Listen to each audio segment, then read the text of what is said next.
This should be on. All right. We're going to be testing this out. Good morning, everyone.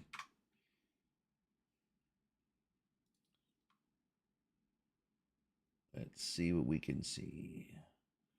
We should be live on... Aha. I do see that we are live on X. Excellent. And... Oh, let's see. YouTube doesn't seem to be responding. We're going to go ahead and hit that again.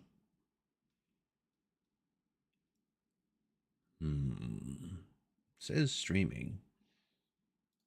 What I don't see. All right. It does show that we are live. All right. Good deal.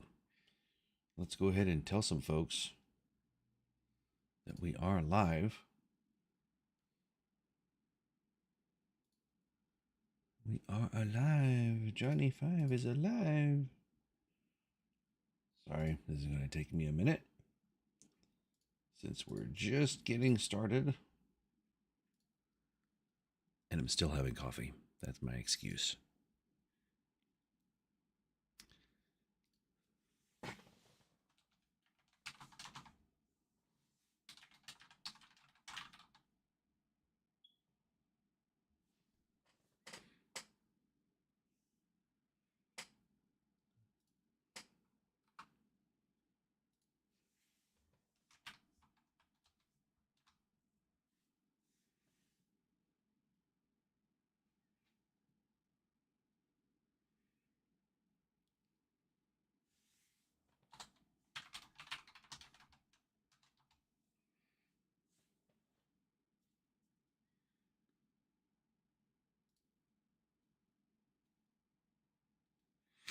All right, everyone. Well, good morning. Or should I try to do Robin Williams? Good morning, Tabletop. That was probably very terrible. How are you all this morning? This is a wonderful day to roll some dice, fun sun, and kill some monsters. Well, good morning, everyone. I am the Graph Paper Architect, and I am here today, this morning, to go ahead and test out my live streaming service and talk to you a little bit about the alignment mechanic. This tabletop thought comes from Nerdcognito that posted this morning. Wizards of the Coast and modern gamers don't understand and therefore have erased alignment. And there's a nice graphic here, but you'll have to bear with me. I am still getting all of these systems down, so I don't simply have that alignment. Haha, I don't have that graphic here to share with you. And I am also hoping that this chat is working. Well, I've got everything running through OBS this morning, and we should have some chat. Let me see here. Start a conversation with your audience. I don't see. That's weird.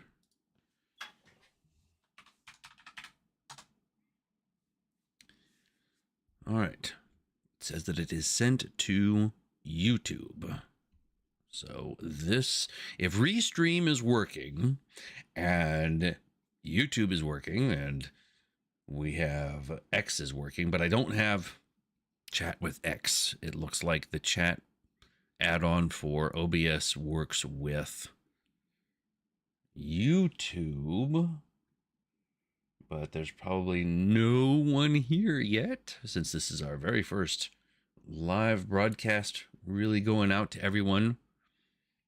I should probably also tell everyone that we're live now in the good old Discord server. This is what you get in the morning, everybody. Okay, if you get Graph Paper Architect before all the coffee's drank, you get this. And sorry, but that's what you're gonna get.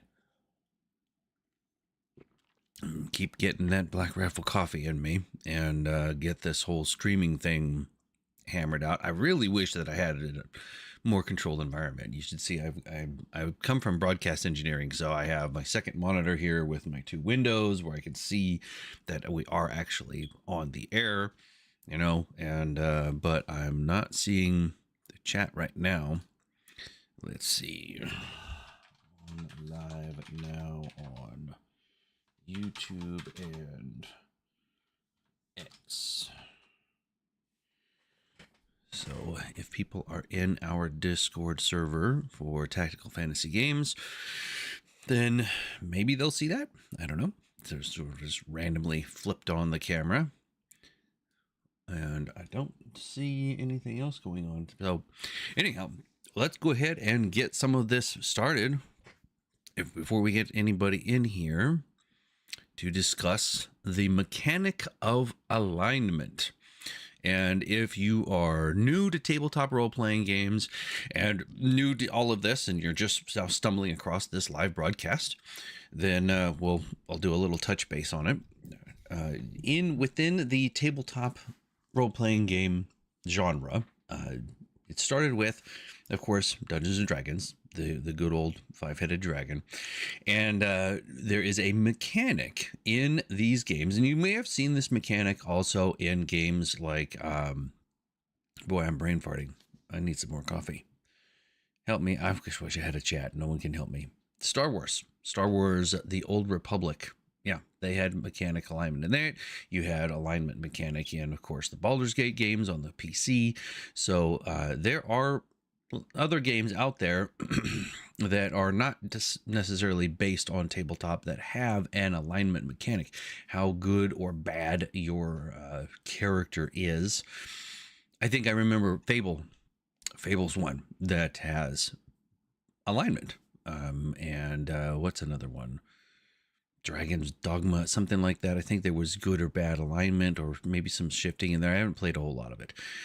But I do remember Fable. Wow, that was interesting. And your character would physically begin to change, I think, if I remember that game correctly, that you would look more evil the more evil things you did. I know you would do that in Star Wars, and I never really implemented that at my table as far as D&D went. I never really said like, well, your character's sort of shifting, sort of evil there. So you begin to get some bumps on your head and develop some eyeshadow, and you start looking like, a little bit more Alice Cooper, a little bit. He's not evil though, but a little bit more, you're a little bit more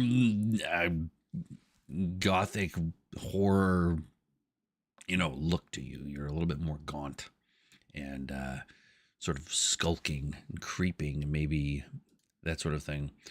Boy, and well, that's a lot, rambling.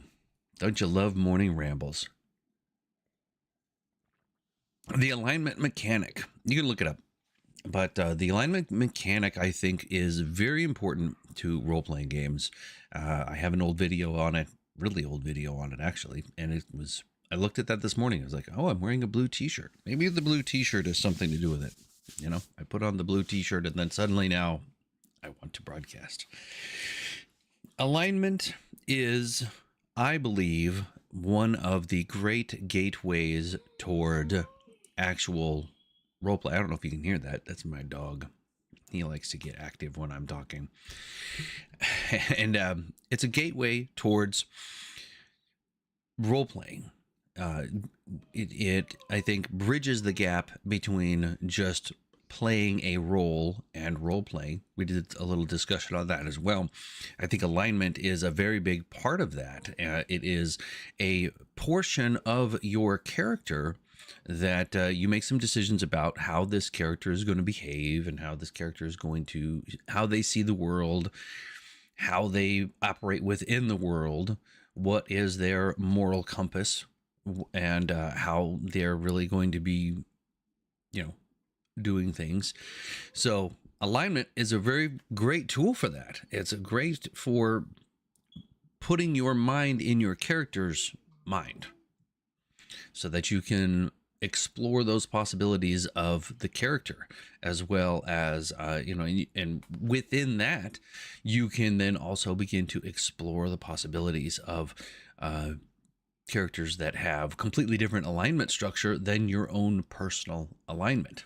That's something that I really like doing, especially as a dungeon master, because I will, you play all of the monsters as a dungeon master. So they're doing things, of course, that I would never, ever even consider doing in real life. But, quite readily, my monsters will be running around and doing some of the most heinous, horrible, evil things that are, then make them worthy of being hunted down and killed by the player characters.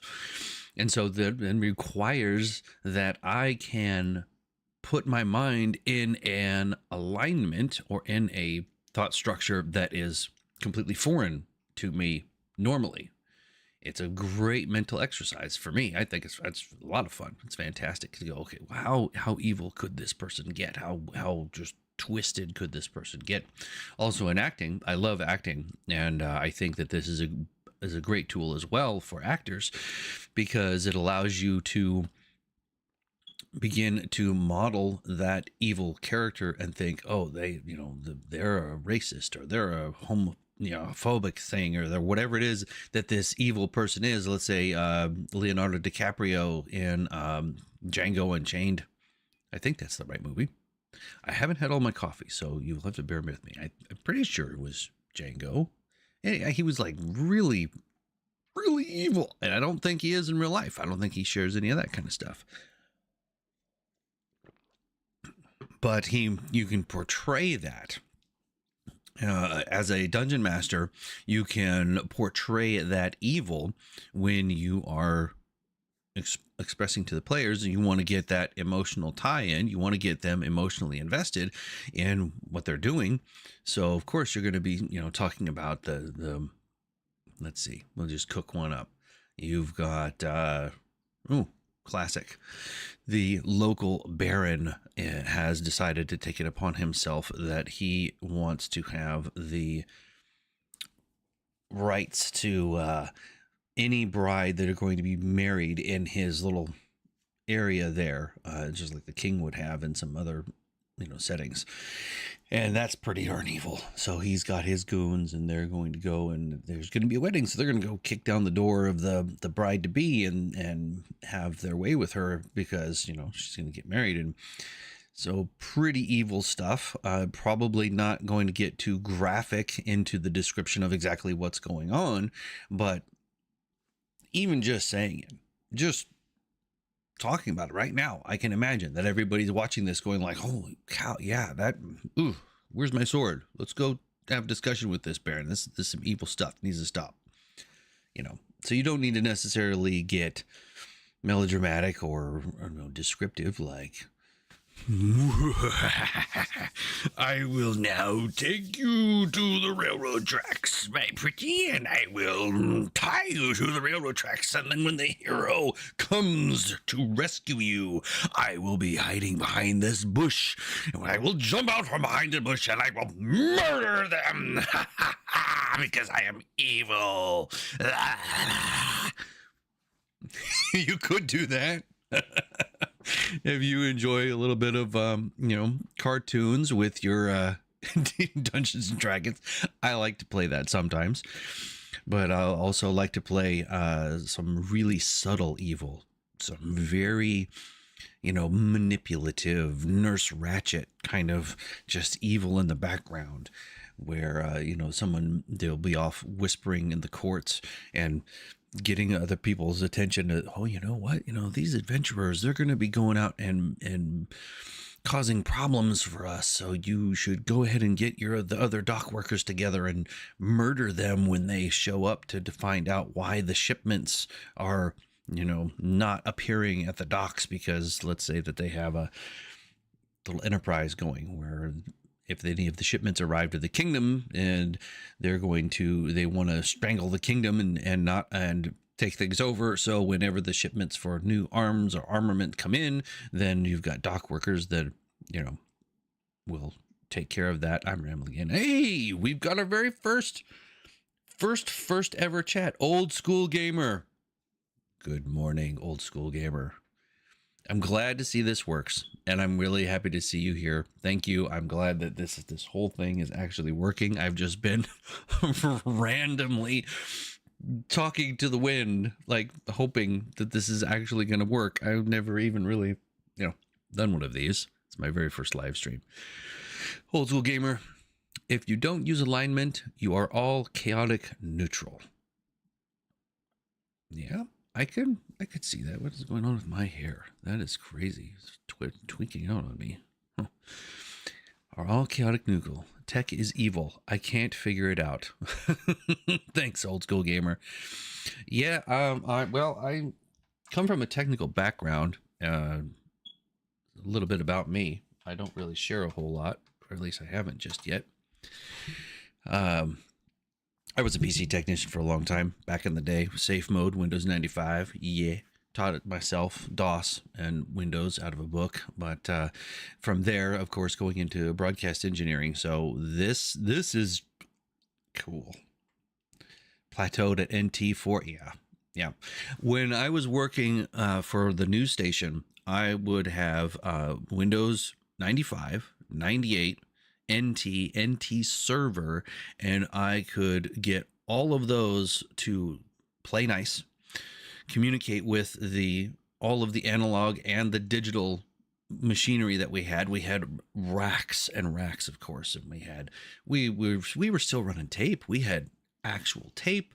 You would dial in the satellite dish literally to be able to receive, let's say the show was coming in. It was Judge Judy or Dr. Phil and or some others that would come down, and I would be monitoring 5 stations after checking all of my FCC logs, manually cutting. I do this because you have the wheel. If anybody's ever cut video in a semi-professional setting, it's actually you have a device that has a wheel, and you turn the wheel, get to where you want, cut there. Okay, then you would get to scrub out, go okay, we're going to scrub the bad words, or we're going to get to a certain point, then we're going to make another splice to be able to have room for the commercials to go in, and then of course that all had to go behind me to the other machines to upload properly. I'm digressing, but I guess I was chaotic neutral when I was like, oh my gosh, how am I going to do all this? So thanks, Old School Gamer. Really to see you. Good to see that this is actually working. Good to see that now I have this chat here with my OBS, and I don't have to try to crank my neck over to the other monitor to go, am I chatting? What's going on? And I'm actually on here, so great. Chaotic neutral. Well, let's talk a little bit about chaotic neutral.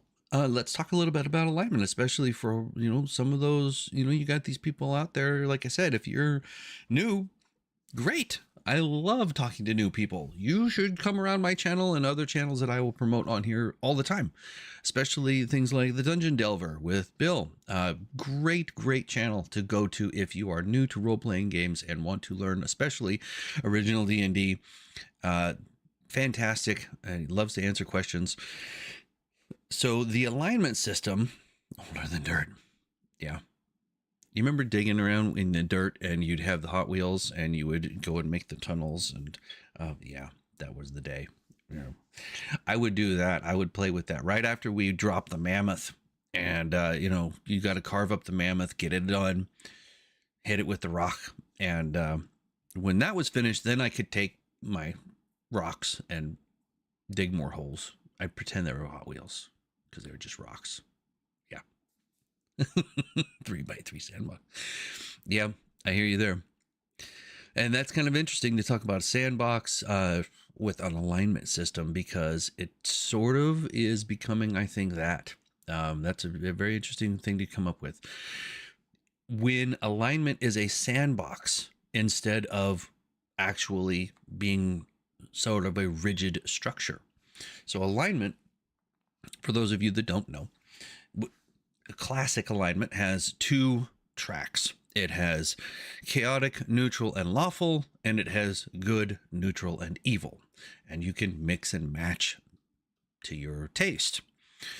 The way that it would, pretty much traditionally work is that the chaotic, neutral, and lawful was more about, how your behavior was with external forces, and do you not necessarily have to obey laws. You could be lawful, and that just means maybe that you stick to a routine and that you have something that you do every day. You're very dependable. You are lawful, or if you're chaotic, then you are like, whatever, dude, I woke up and today I will go that direction and rando stuff. Or you are, if you take it into, so the beauty of it is that you can apply the alignment to any spectrum that you want to. So let's take one that people love to talk about: politics. Ooh, politics.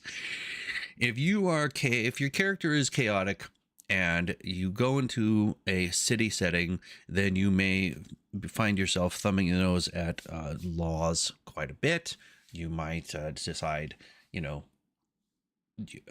of an anarchist sort of a situation. If you're lawful, then you will, probably follow the rule of law a little bit better. You'd get in there and the guards are saying, okay, yeah, you have to check your weapons here at the gate because we don't allow weapons here in the courtyard here, in the city, because this courtyard can be, sometimes has nobility coming through, so nobody's allowed in this courtyard with weaponry. And if you're a lawful person and you go, okay, yeah, cool, I get it, makes sense, you're probably going to give up all of your weapons and put them in the box or whatever. Chaotic person maybe is going to be like, yeah, sure, whatever, here's my sword, that's my only sword, that's my, yeah, don't 4 swords back here behind the cloak, sort of a situation. But anyhow, so you had chaotic, neutral, lawful, and then you had good, neutral, and evil. Chaotic neutral being one of the classic, at least when we were doing it off Dudley Do Right, yeah, pretty much. Chaotic neutral was sort of just, that's when if you wanted to play something that was more like the Joker, you could be bonkers on chaotic neutral. That was the flag that you could put on a character to say, this character is out there, has been bonked on the head a few too many times, decided to, I don't need a helmet, why should I wear a helmet when I go out adventuring? And it did that for a while and then came back.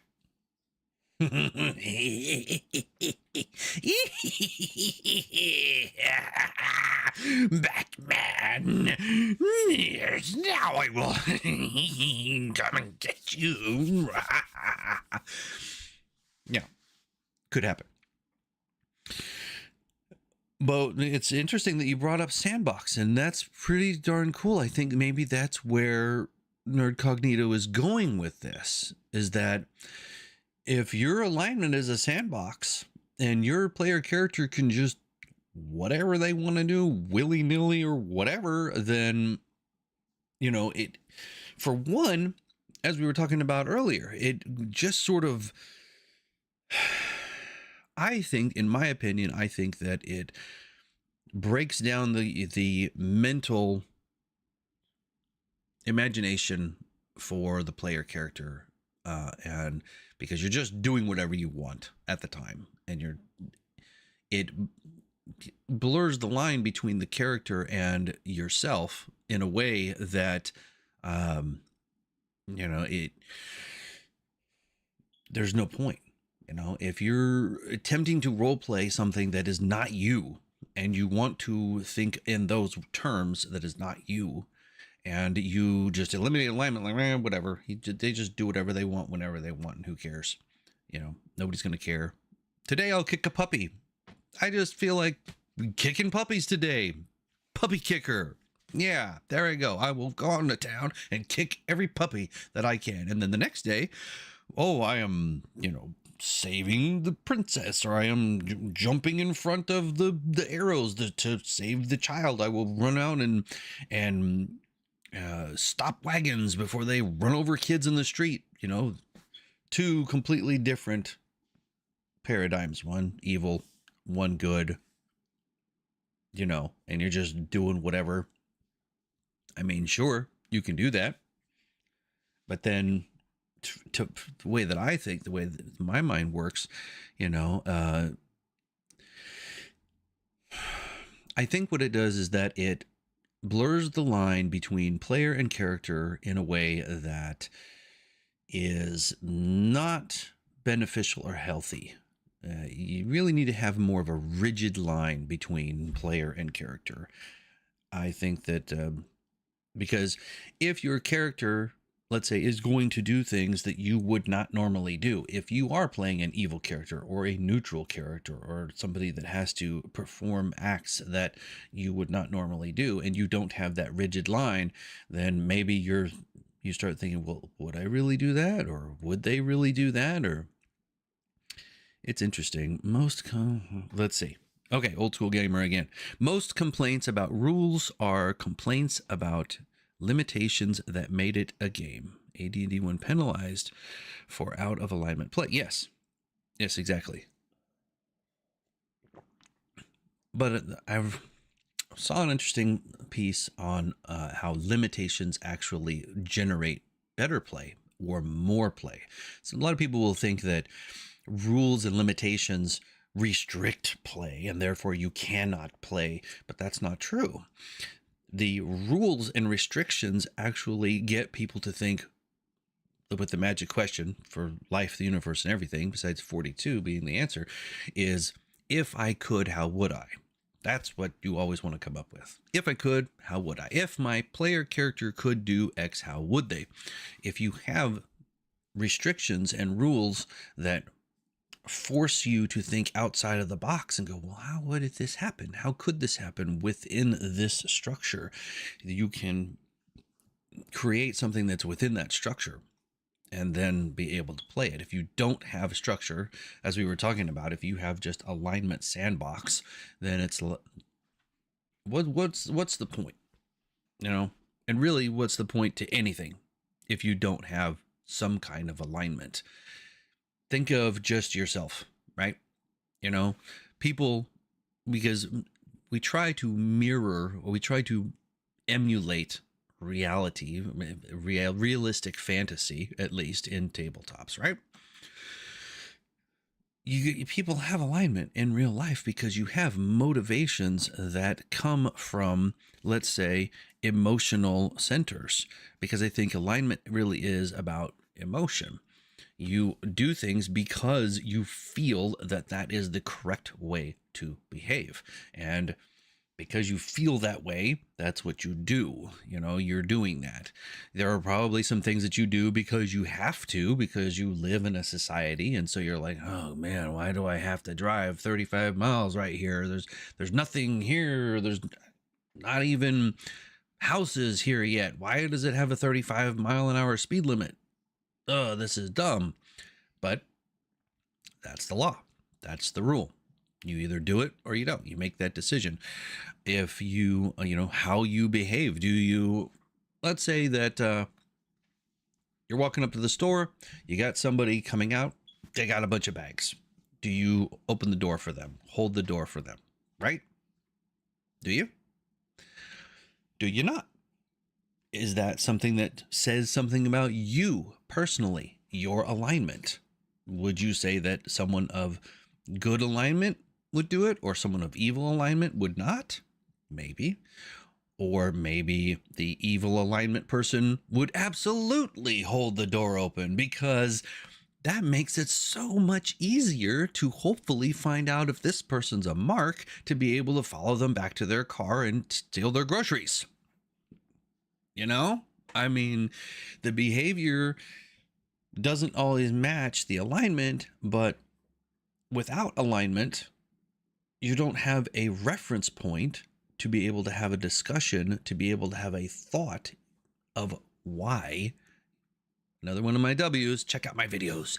Subscribe, subscribe. Yeah, do the things. I almost forgot to say that. But it's one of my W's. Why? Why do characters do what they do? Why are we even doing any of this?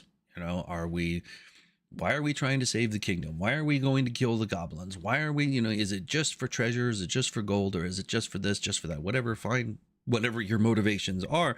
But without alignment as a reference point, as a tool for discussion, as a way to have a pinpoint to go, this is sort of the idea behind why your characters would do what they do, or the monsters would do what they do. So if you don't have alignment mechanic, or if your alignment mechanic is a sandbox, then, yeah, the king's beheading like every third redhead today because he feels like it. It's a sandbox. And then tomorrow he'll go out and he'll be like, yeah, let's give everybody, 50 gold pieces that's in the kingdom just because I'm such a nice guy and I feel happy today. You know what I mean? It's like, it's a sandbox. It's like whatever you're doing is whatever. And you don't have the guideposts to say, this is why. Now, that also brings me to another one about alignment. The ever dreaded, it's what my character would do, right? Like, that's a thing. That's a thing on the internet. It's what my character would do. Oh, I kicked a puppy. It's what my character would do. I, ate the kitten. That's what my character would do, right? Well, I guess kittens are delicious. That's only if you're from Melmac. That's hopefully somebody someday, somewhere will get that reference. It's what my character would do, I think, is valid. And I think that alignment is a tool and a shield that, yeah, old school gamer. Dude, we got to hang out sometime. You and me, old school gamer. That would be fun. I do not know how to invite people to this thing as I'm pumping it through OBS. So I couldn't even send you an invite to the stream right now if I don't even know how. But I will figure it out because I would love to be able to do that. I'd love to be able to bring people in and just have great conversations. Where was I on my rando thoughts? Oh, we were talking about alignment again. I'm serious, folks. I have not had my coffee yet today, so that's my wonderful excuse. Let's see. We talked about alignment. We talked about being in a sandbox. We talked about, why you even do what you do. Oh, where were we? Rules, the alignment system and rules. Oh, yeah. It's what my character would do. My character would forget what the heck he was talking about in the morning. What my character would do. Yeah. Yeah. Look, it's always going to be, I think there's difference between a player problem and a character problem. And that's why I like to have specific delineated lines between character, Gordon Shumway, between the character and the player. That's the thing, is that when we become involved in tabletop roleplay, we start using the vernacular of, I do this. I try to pick the lock. I kick the puppy. I flirt with the barmaid. Whatever. And using that type of language automatically puts your brain in a mode of imagining yourself portraying that particular thing. And it also puts everybody else's brain in a mode of imagining you doing the thing. So somewhere in their concoction of imagination, even whether or not you're playing, a dragonkin born half Kender dwarf elf gnome, whatever, that looks nothing like you, somewhere in there, using that language will automatically put people in a mode of blending. You're doing these things. You are actually performing these actions. It's you. And I've seen this happen. And a lot of people will have these problems, especially with actors. When I've played it's evil characters, and after this performance, would go out into the audience, we'd get photos and whatever. If I had done my job well, people didn't want to have photos with me. They were like, no, that guy, he was a horrible, evil ambulance chasing lawyer, and he yelled at her and she cried and it was terrible. And, God, evil. And I'm standing there as me, the actor, going, well, I thought you enjoyed the performance. It was good. I was fine, but their mind was so entrenched in belief in they disbelieved the reality enough, or whatever you want to call it. They believed the performance was good enough that people can sometimes have that trouble of thinking, oh, well, they could do this, or maybe they are kind of this way, or maybe they would behave this way. And it's in understanding that can happen when you get emotional. That's what's going on. Which, by the way, everybody, if anybody's ever wondering how or why I pop off with all this kind of stuff, I've got, decade of NLP, I've got certifications, I've got seminar trainings, I've got all kinds of stuff. I don't have the plaques on the wall or any of that kind of thing, but I know a little bit about what I'm talking about. So I'm not just shooting from the hip here. When a person becomes emotional and you enter a state of emotion, your forebrain, right? Because you've got your forebrain, your mammal brain, your lizard brain, you have these different brain modes, and you get emotional. OSG. Let's see. Larry Hagman said that happened to him over J.R. Ewing. Yeah. And you see it at cons. If you go to any cons, I mean, where are the villain tables and the lines for the people that want to go talk to the villains? And like, oh God, I can't even think of her. She played Nurse Ratched. She was the evil priestess on DS9. She was fan-fucking-tastic. Oh, pardon me. Oops, demonetized, bad, no, not safe for work. Oops, I said the bad word. Just scrub that. But she was great. And I loved it. And I love it when actors are that capable of projecting villainy and being fantastically just horrible. And you just creeped out going like, I can't believe I'm forgetting his name. I'm brain farting him. He was a Lord of Darkness in Legend. He was Rocky Horror Picture Show. He was oh gosh, he's one of my favorites. I can't even think of it. Anyhow, great actor. Man, he could go evil, he could go good, but it was acting. And if you're incapable of understanding, or not incapable of understanding, but if you're not really having the mental training of Tim Curry, thank you, of having that separation between, let's go back to gaming. If you have the separation between player character and character, or even a good one is, I have DM'd games where I've had people that were just like, dude, that was dark. How could you even conceive of that kind of stuff? Is because I wanted to build emotional investment in the game. So, boy, I tell you, I had some evil Nazi stuff going on. And I don't know if that's going to flag this video by saying that word either. But basically, I took some of the most heinous, horrible, evil acts that were committed in Germany at the time and just grafted that on to, how my orcs were behaving. And I had some drow in there too, because that was part of the hierarchy structure. I mean, this was evil stuff. They were doing some bad things. And I put that in the game and explained, they are rounding people up. They are doing these things publicly. This is some things that are going on. I didn't, of course, get into the minutia, but it was enough that got the players going, oh my God. They were like wanting to foam at the mouth. They were ready to go kill these people.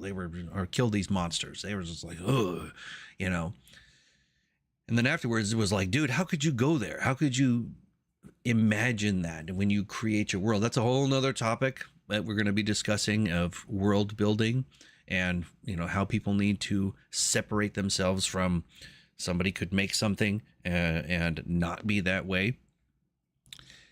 Cry in your D-Day game, one of the soldiers bled out from machine gun fire. Yeah. Yeah, old school gamer, exactly. Well, and that's part of the why we play these games is because of the emotional investment. Because it needs to be an environment where we can go there. So you see how I digress, and I'm on a mind map. I should try to mind map all of this. Now we're over here, and then the timeline splits, and I stew this way. Great Scott!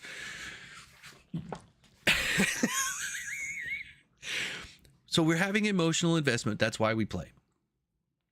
When you have emotional investment and you begin to get emotionally invested in something, it makes it more difficult for people normally to be able to continue to have their forebrain engaged and therefore think logically and calculate and go, okay, wait a minute, where this isn't actually happening. And this has all been studies. There's been a ton of great studies on this and some really nice TED Talks on it as well, that when we are being told stories or telling stories, the parts of the mind are firing, the exact same parts of your brain are going off that would be happening in reality, which is wonderful. But if you're not really used to it, or if you aren't able to really think about it, then or understand it very well, and most people don't because they just don't have the training. Nobody has this kind of training. Who in the heck has decades of NLP and all the other kind of crap? It's like weirdos like me. But let's say they're in this game and they get emotionally invested in the game. They're playing with the player, that player is playing an evil character, which that's another topic of mixed alignment parties. Man, that could be a recipe for disaster. It's kind of like putting antifreeze in your cake mix. But mixed alignment parties, then suddenly, this other person that they've been developing an emotional attachment with, and they're through their play and they're having fun and they're playing, their character does something that's horrible and evil, which fits, of course, with their alignment. And players are going off. What the heck? Oh my God, I can't believe you did this. That killed my character. You're causing problems. Why are you causing problems? Now my character's dead, or now we can't, whatever it is, you're pissed off. Like, what the hell, man? And the person with the evil character is like, well, that's what my character would do. Or maybe just neutral character, but that's what my character would do. They can hold the alignment mechanic up as a shield to say, look, this is what my person would do. Literally, that's what they would do. I know that it did not benefit the party for me to sneak off down the other hallway to go pick the lock on the chest and steal the treasure while you guys were fighting all of the hobgoblins. And I get it. And I get that you would be, as a player, you might be kind of pissed about that. Okay. Even though, if you're playing it correctly, maybe your character doesn't know that they did that. And that's just a very mild example of what might happen when you're able to play your characters the way they are. But the thing is that you've got to be able to separate that. When you walk away from the table and you're back to being Bill and Bob and George or whatever, then it's like, yeah, sure, cool, dude. I'll see you tomorrow. I'll pick up your shift like we said, or yeah, no worries. We can still bowl or whatever. If you do things in real life together, maybe you don't do things in real life together, maybe you don't even know each other in real life, but you should be able to walk away from that situation and be able to not then, have a meltdown or go to talk to the other players or the DM and be like, dude, I think Bob needs to go because Bob, ate the puppy's face and that's terrible. It's like, no, he didn't. Bob's half orc ate the puppy's face because his half orc is actually, as you're now discovering, which one of the things about alignment I really like to do is not disclose alignment. Try that. You're going to try that in your games. Don't disclose it. Don't even write it on the character sheet so nobody can look at it and see it. But you write it down, you slip it to the DM secretly. So the DM knows what your character's alignment is, but nobody else knows what your character alignment is. Don't tell anyone, and then just role play and have fun. See if you're about keeping yourself in alignment, and the DM will have to kind of keep an eye on that too and go like, Paladin, you cannot be a paladin puppy kicker. It doesn't work. I know it sounds cool, but no. It doesn't, unless you're a paladin for Loth, right? You're a dark paladin, I guess. Wouldn't that be a horrible comic book? Paladin puppy kicker of Loth. For me. Loth or Loth? It's Loth. It's not Loth. That's just crazy. Loth, the sloth. Lothin' like a sloth. I'm going to have to go soon. Rambling. This has been fun. This is Tabletop Thoughts Live on alignment. And I wanted to test out the system. That's why they made a spell to detect it in first edition. Yeah. Nope. That helps. And that's one of the things, man, if I was going to be evil, I would be like, I want a ring of, negation or something to protect me from that particular spell. I would be like, oh, great Lord of Darkness, Tim Curry, I have sacrificed another baby unicorn. Yeah, and that little barbarian kid too, because he was holding on to the baby unicorn, so I just took them both. See, they're on the altar. How about you protect me from that spell? I would do that. And then I'd be protected, and you would never know. You would never suspect the evil. And you see, that's the thing. As I kind of go over the top on it, so anybody watching this video will be able to see that and know that. And I hopefully won't have people flipping out and actually trying to say that I am actually things that I'm not on the internet. And that's when I tie that knot. So as you can see, we've digressed and gone down some rabbit holes. But to tie that knot off, the delineation between player and character. Alignment is a great tool to be able to say, for one, the character is the character, the player is the player. That is the way that they behave. And they have that tool to say, it is what my character would do. And how far you take that, or where you decide to go with it, or use it or not use it, I think that it is it's perfectly valid. And, people should realize that, just because Bob's Thief went down and did that, well, I don't remember your name. Sled.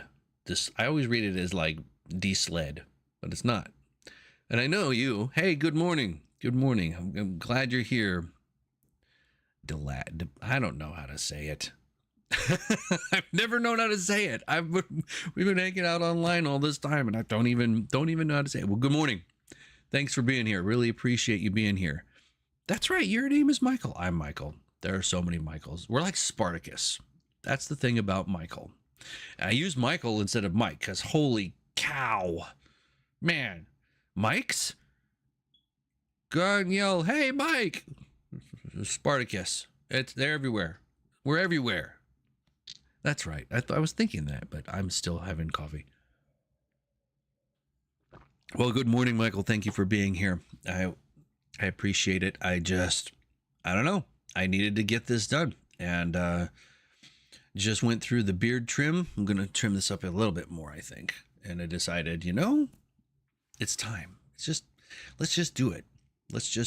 You got to start somewhere, right? You got to walk into the dojo and just be like, hey, let's get started. And then you put on your white belt and you go out there and go like, I know I will learn the karate and I look so good.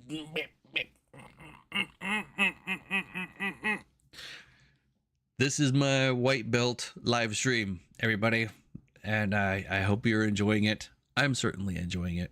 We are everywhere. We are Legion. Yes. See? And then we can use the alignment. We are Legion. Where was I rambling about alignment? Okay.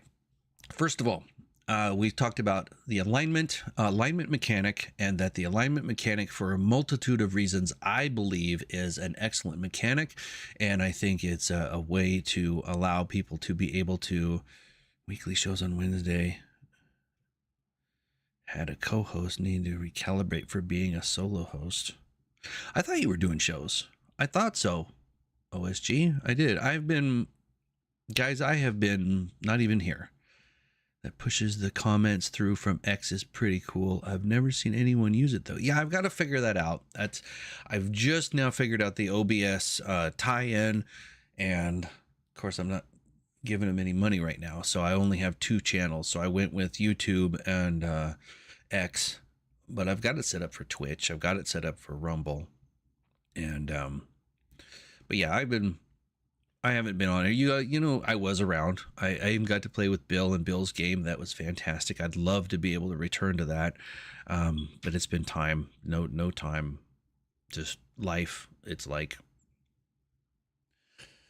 you ever have life, and when you're done at the end of the day, you're just like, Adrian, I had some life today, Adrian, and I would like to play some games, and I would like to do some streams, and I want to be on YouTube, and I've been kind of like, you know, life, and been happening to me, Adrian, and so I think I'm gonna go to bed now, and then I'll get up tomorrow and do some more life and stuff, things, and Adrian. Okay, this is what you get. This is what you get, folks. You signed up for this. I hope you like it. No, but it's good. It's good. I just have full life. And there's so much good stuff going on, guys. I tell you, guys and gals, I got.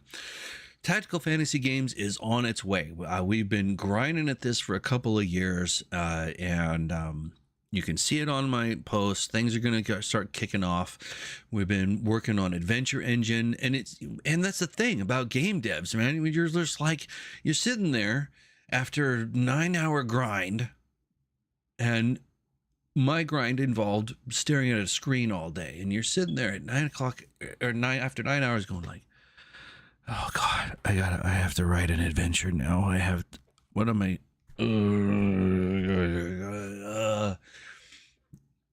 Yeah, that's the truth. That's the truth. I mean, we try to always make all these fantastic videos, and I like to make the cool videos and lectures about the mind mapping, the time management, the skills. Maybe I'll put that on school. I've seen that thing about school. That's pretty cool. But yeah, I mean, you get the truth of it is, as an indie dev, you're just done sometimes at the end of the day, and then you have other things happen in life that I don't share. I'm not a big sharer. Maybe it's a Gen X thing, kind of dating myself a little bit, but I just don't. I'm just not. It's just not me. I don't. Like, oh yeah, I'm gonna get on my phone and I got up today and I had a wonderful dropped a log, and then after dropping the log, I drank my coffee, and then I went and I had some breakfast bacon sandwich. You know what I mean? I'm not a big sharer. You probably don't want me to share if that's the way I'm gonna share, right? You don't need to know that stuff. Gross. OBS features are great, even if you just want to use a virtual cam, add photos. Yeah, like I've got my green screen. Work's been dead, so now I've just been on everybody's streams. That's cool. I appreciate that. Thank you. Love to know more about your system and projects, but you've been hiding. Yes, I have been hiding. That's what I do all the time. No, there's a lot of stuff that goes on in the background when you're making stuff. We just played back in Gen X days. Yeah, dude, tell you. That was the fun stuff. I started with Redbox and had the game, and you just were like, what are you going to do? Okay, dude, let's do it.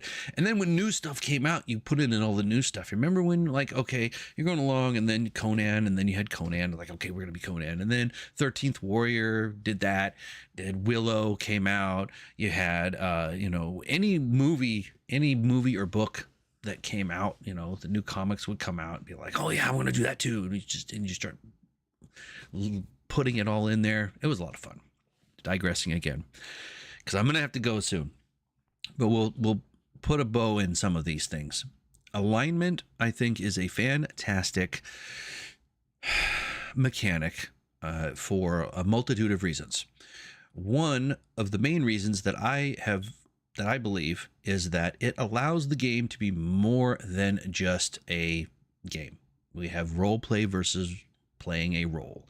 It gives you a doorway and a bridge to be able to have a a mental post, say, of this is how something is, this is how something behaves, this is why it behaves the way it is, and then you can use that as a jumping off point to decide how whatever the creature's going to do and whatever the character's going to do, and it allows you to use that way of thinking. It also gives us a wonderful point of reference as gamers to be able to have, fun jokes, to be able to be like, chaotic in the sheets, lawful in the streets, kind of fun, whatever. Just but it gives you a way to have discussions and points of references and ways for your characters and thoughts to be able to do things that you wouldn't normally do, and ways for you to be able to understand that Bob's half work that ate the puppy's face is not necessarily Bob himself, who probably would never ever do that. It also helps you have that break state between fantasy and reality, so that you can understand that an author is not necessarily that horrible type of person. So maybe you don't go on the internet and say this author wrote this book, therefore they are truly a this and this and believe this. Like, I don't believe that Leonardo DiCaprio is actually a crazy racist maniac. He's an actor. Same kind of thing. Alignment. I also think that alignment is an excellent tool to allow for religion to be incorporated into your games. I don't think that you can have religious components without alignment. It doesn't make sense to my brain to be able to do that, because all religions always have restrictions and requirements. Otherwise, what's the point? You're just Pan sitting on a log, playing your pipe, don't give a shit, whatever. Nah, do whatever you're going to do. And they are all like that. So I've heard people say, well, if you worship Dionysus, then you can just party and rando and this and that and all the other stuff. It's like, no, she probably doesn't want you to. I mean, she's about partying too, but so if you don't ever party, then you're in trouble. Anyhow, point being is that I think that you can't really have religion without it, to my way of thinking. And if you're going to have religious elements and deities be involved in your games at all, then I think alignment is sort of a necessity to have. And it's also a great way to have a discussion with your players, because trying to understand where that meandering line is of alignment, like, when do you shift? You see, like the points on the Old Republic game or in Fable or whatever. It's when you do you do X, therefore you have attained Y dark side points. Very clear. This has now done this. And then now you have done this other thing that has given you so many light side points and pushed your needle back over to the other side. And those are fantastic discussions that you can have with your players to sort of decide, are you still a paladin? Are you not a paladin? Did you actually do the things that cause you to be a paladin? And I know it's all different. I have to do more reading on 5e and oaths and this and that and whatever. But I am very old school on paladins. It's like, you have a deity. The deity expects you to behave certain ways, or they're not going to juice you. You are not going to get God juice if you don't do what that God wants you to do. Not going to happen. I even had that. I had one player, so they were right on the edge. They were just like dancing on that line. Maybe I'll be a paladin, maybe I'll be a fighter, I'll do some things, or I won't do some things. And and I'm just like, dude, you're not really bringing the paladin. There's been a lot of alignment discussion lately. It is more important as a DM's tool or a rough player's action guide. How often should alignment play into a game? Great question. I think that it should play into the game when it reaches the threshold to be discussed. That's like my story. The paladin was getting close to an alignment shift. You know, he's not really doing the paladin stuff. And I kept saying, you know, no juice for you. Exactly. You know, gosh, I just brain farted it. What is it? No soup. No soup. No soup for you. No soup for you. You did not give your money to the orphans. No soup for you. You did not polish your armor perfectly. No soup for you. And I did that. He went to do his paladin stuff, and I basically said, no soup for you. And he's like, why? And I'm like, well, because you didn't pay your tithes. You didn't go into the church. You didn't put the money in the box. You didn't actually, because he wouldn't. You know, I'm like, you go to the town, there's a church, there's a priest, there's a thing, here's your stuff. And I give them the opportunity. And he's like, and then the guy just stands there watching. I'm getting a call. I am in trouble. Everybody, I have had a fantastic time. I'll put a quick pin in. I think alignment is a good thing to have. I think you can have it, you cannot have it. I think that it's good to have in a game when it's needed in the game, and everybody wants it. You know, let's remember, everybody, as I begin to sign off, play the way you want to play. Don't want to play it, don't play it, or do play it. If you want alignment, do alignment. If playing without alignment is your jam, and everybody's having fun, fine, then don't have alignment, if that's the way your brain works. Great. You know, I hope everybody has a fantastic day and a fantastic game, and I am sorry I have to just sort of cut and run, but it's the way it works. These will be more planned later. These will get better later. Thank you very much, everyone. And until next